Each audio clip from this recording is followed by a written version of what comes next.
Good evening friends. இது டிஎன்ஜேபி James. ரொம்ப நாளாச்சு வீடியோ போட்டு. இன்றைக்கி என்ன போட போகிறோம்னா, புறாக்கு நான் ரெக்கை உருவி கொடுத்துருக்கோம். அது ரெக்கை எப்படி உருவி கொடுக்கணும், எப்படி உருவி கொடுக்கக்கூடாது, அப்படி உருவி கொடுத்தா என்ன ஆகும் அப்படிங்கிறத பற்றி இன்றைக்கி பார்ப்போம். வாங்க வீடியோக்குள்ளே போவோம்.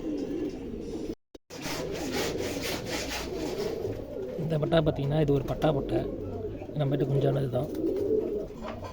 இதுக்கு வந்து பார்த்திங்கன்னா கட்டை வந்துக்கிட்டு இருக்குது. ஸோ இந்த கட்டை வந்துக்கிட்டு இருக்குது. இன்னொரு கட்டை வந்து ஃபினிஷிங் ஸ்டேஜில் இருக்குது.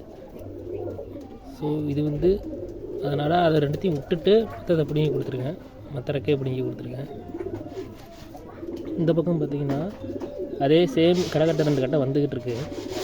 இந்த கட்டை வந்து ஃபினிஷ் ஆகிடுச்சு, ஆனால் இன்னும் முத்தலை. ஸோ இந்த கட்டை தான் வந்துருச்சு, இது சீசன் டைம் இல்லை, இப்போ இதை பிடிங்கி கொடுத்துருவோம், இது இப்போ பிடிங்கி கொடுத்தா தான் திருப்பி ஃப்ரெஷ்ஷாக ரெக்கை முளைக்கும் அப்படின்னு நீங்கள் பிடிங்கி கொடுத்துடக்கூடாது. இது ரெக்கை வந்துருச்சு, ஆனால் இன்னும் ரெக்கை முத்தலை.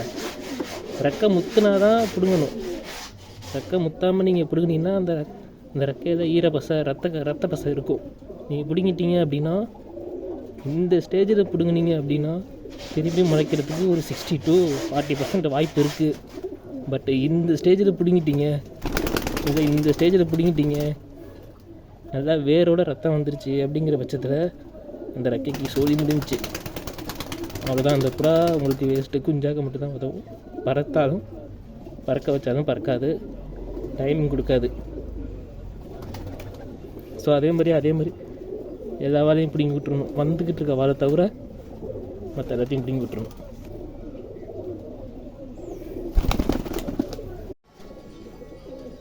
இந்த பட்டாவும் அதே மாதிரி தான். இதுவும் நம்ம கொஞ்சம் அந்த பட்டா தான். ஓகே, தெரியும். இந்த கல்வி இப்போ தான் வந்துக்கிட்டு இருக்கு. இந்த கல்வி ஃபினிஷ் ஆகிடுச்சு. இந்த கல்வி வந்து ஃபினிஷ் ஆகி முத்திருச்சு. இருந்தாலும் இது ஏன்னா பிடிங்கி விடலை அப்படின்னா, இதுக்கு கட்டை வந்துக்கிட்டு இருக்கு. ஒரு கட்டைக்கு கண்டிப்பாக 2 கட்டை பேலன்ஸ் இருக்கணும். இருந்தால் தான் இது நல்லா ஸ்ட்ரென்த்தாக வளரும். இல்லை இந்த ஒரு கட்டையை மட்டும் வச்சுட்டு இந்த கட்டையை நம்ம பிடிங்கி விட்டுட்டோம் அப்படின்னா இதுக்கு பேலன்ஸ் பற்றாமல், அதுவும் இல்லாமல் இது மேயர் இருக்குது, மேயர் வந்து கீழே இறங்கணும். அதுக்கு 2 கட்டை இருந்தால் தான் காற்றுல நல்லா ரெக்கை அடித்து கீழே சேஃபாக லேண்ட் ஆக முடியும். இது அப்படிங்கிற பட்சத்தில் இந்த கட்டை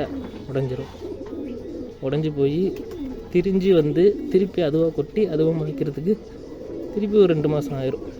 ஸோ அதனால் கட்டை வந்து இருந்துச்சுன்னா எப்போதும் அதுக்கு 2 கட்டை சப்போர்ட்டுக்கு விடுறது நல்லது. இந்த பக்கமும் அதே மாதிரி தான்.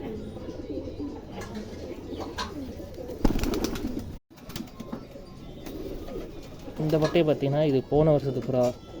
போன வருஷம் கையில் இருந்துச்சு, ஆனால் நம்மளால் தயார் பண்ணி பறக்க வைக்க முடியாது. இதுவும் அதே மாதிரியே கட்டை வந்து இருந்துச்சு. இந்த அளவுக்கு இருந்துச்சு. நம்ம 2 கல்வி விட்டு சப்போர்ட்டுக்கு விட்டு பிடிங்கி கொடுத்துருக்கோம்.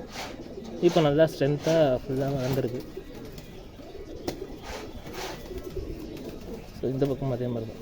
இதுவும் ஸ்டார்டிங்கில் பிடிங்கி விடும்போது கட்டை ஒரு சைஸ் தான் இருந்துச்சு. ஸோ இந்த 2 கல்வியும் சப்போர்ட்டுக்கு விட்டுட்டு அது பிடிங்கி விட்டதுனால இது வளர்ந்துருக்கு. இது 2ம் ஏன் நான் சப்போர்ட்டுக்கு விட்டேன் இதை பிடிங்கி விடலை அப்படின்னா, இது 2 தானாக கொட்டி முளைச்ச ரெக்கை. ஸோ இப்போ முளைச்ச ரெக்கை தான், புது ரெக்கை தான். ஸோ அதனால நான் பிடிங்கி விடாமல் இருக்கேன். இது பழைய ரெக்கையாக இருக்குது அப்படின்னா கண்டிப்பாக பிடுங்கி தான் ஆகணும். அது வந்து இந்த கட்டை இந்த அளவுக்கு வளர்ந்துருச்சு, அதுதான் ஃபினிஷிங் லெவலுக்கு வந்துருச்சு அப்படிங்கிற பட்சத்தில் இது பழைய ரெக்கையாக இருந்துச்சுன்னா இந்த 2 கட்டையும் கண்டிப்பாக பிடுங்கி தான் ஆகணும். அப்புறம் இந்த பட்டாவும் அதே மாதிரி தான். இதுவும் நம்ம வீட்டு குஞ்சான பட்டா தான். இதுக்கும் அதே மாதிரி தான். இது 2 கல்வி வந்துக்கிட்டு இருந்தனால இதை விட்டுட்டு மற்றது பிடியும் கொடுத்துருக்கணும். இது வந்து எப்படின்னா, இது முழுசாக வந்துட்டு இது ஃபினிஷிங் ஸ்டேஜில் இருந்துச்சு. ஸோ அதனால் இது இப்போ கொட்டி முளைச்ச ரெக்கறனால இது பிடிங்கி விடாமல் விட்டாச்சு. ஏன்னா இது திரும்பி கொட்டுறதுக்கு ஒரு 4 மாதம் ஆகும், அதுக்குள்ளே சீசன் முடிஞ்சிடும். ஸோ அதனால் இதையும் அப்படியே விட்டாச்சு. இது 2த்தையும் விட்டுட்டு மற்ற எல்லாத்தையும் பிடிங்கி கொடுத்தாச்சு. இந்த பக்கமும் அது மாதிரி தான். இந்த பக்கமும் 2 கல்வி இருந்துச்சு.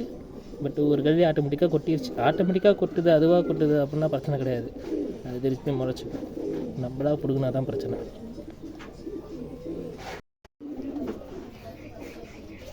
இந்த பட்டா பார்த்திங்கன்னா இது இந்த வருஷத்துக்கு குஞ்சான பட்டா.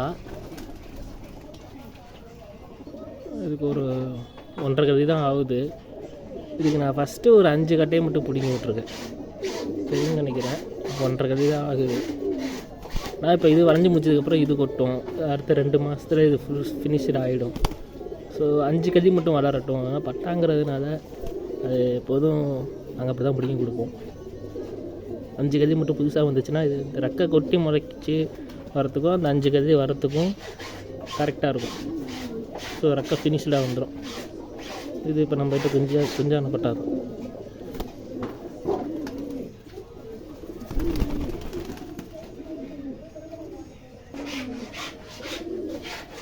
இந்த சுரும்பாயை பார்த்திங்கன்னா இதுக்கு நான் ஃபுல்லாகவே பிடிங்கி கொடுத்துருப்பேன்.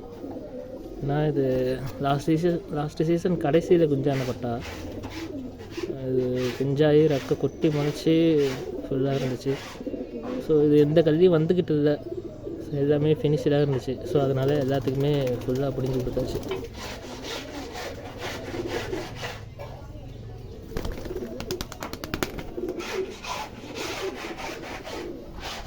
இந்த ஆணும் லாஸ்ட் டைம் நமக்கு லாஸ்ட் சீசனில் குஞ்சான பட்டாதான். சீசன் எண்டில் குஞ்சானது, போன வருஷம் ஓட்டலை.